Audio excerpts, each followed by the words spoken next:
शहर सकरण जे ॻोठ रखूजा उन्नड़ खां असांखे लिखी मोकिलियो असांजे प्यारे भाउ अब्दुल हफ़ीज़ उन्नड़ साहब। लिखी मोकिलियो नसरी नज़म।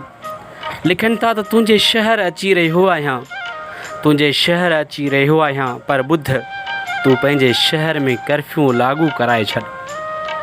तूं पंहिंजे शहर में कर्फ्यू लागू कराए छॾ। जा हर माण्हू नंढे तोड़े वॾे लाइ पंहिंजे घरनि में रहण जो हुकुम जारी करे छॾिजां। को बि शख़्स शहर में नज़र न अचे। छो त मां सिर्फ़ु तोखे ई ॾिसणु चाहियां थो। अगरि मुंहिंजे अखियुनि तोखां सवाइ कंहिं ॿिए खे ॾिठो त मां पंहिंजे अखियुनि जो क़त्ल करे छॾींदुसि ऐं लाश धरती बजाए आकाश में दफ़नाईंदुसि जिते सितारा अॻई तदफ़ीन थियल आहिनि ऐं मुंहिंजूं अखियूं बि तुंहिंजे इंतज़ार जे कहकशां बणिजी काइनात लाइ रोशनी जो ज़रियो थी पवंदियूं।